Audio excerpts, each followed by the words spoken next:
Assalamualaikum and hi to everyone. Today I would like to share to you about what is flexible pavement and how to identify the defect of flexible pavement and the sequence of flexible pavement defect. Okay, firstly, do you know what is pavement? Okay, pavement is one types of hard surface made from durable surface material laid down an area that is intended to carry vehicular or foot traffic.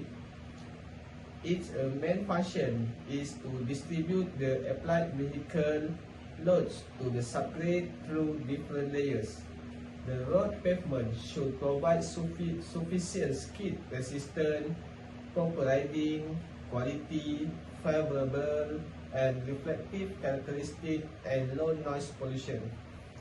Its goal is to reduce the vehicle transmit load so that it will not exceed the bearing capacity of the subgrade. There are many ways to identify the pavement defect and there are consequences of pavement defect.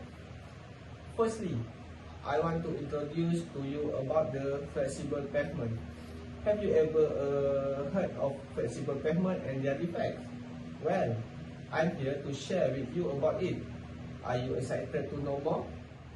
Okay, according to Johnson and Snooper article, firstly, low severity pothole are less than 25 mm. Medium severity are 25 mm to 50 mm. Mm is a millimeter deep. And lastly, high severity pothole are commonly more than 50 mm deep. The next common defect is alligator crack. The method to identify this defect commonly by measuring the area of the defect. The data will be collected surround the defect and processed through a system called a pavement condition index (PCI), which is PCI. After this is processed about the carry out, the data from PCI will be accessed in the software called pavement software. Based on a data, the pavement software will auto-generate the most accurate method that need in repair work flexible pavement. Usually, the method of repairing the alligator crack is using mill and pave method or resurfacing method.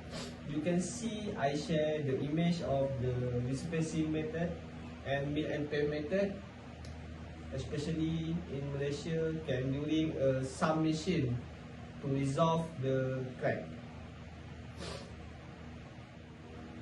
Over the years, there were many complaints made by road users on the pavement defect, especially pothole. However, the number of complaints has been decreasing from year to year until recently. For example, based on the graph, you can see the graph. The red line is indicate that the decreasing number of complaints because of the increment in the budget by the government to rectify the defect. You can see the graph. Next, these are the example of pavement defect that happen over the years. On the newspaper or mainstream, you can see that. Okay, lastly, I will share to you the consequence of pavement defect.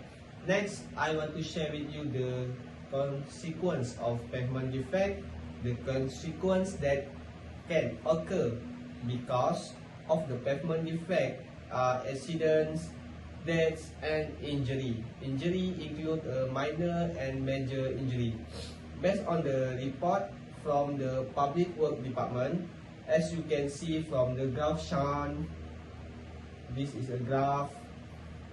The death rate involving road accident that has been caused by a pavement defect are the highest in every year.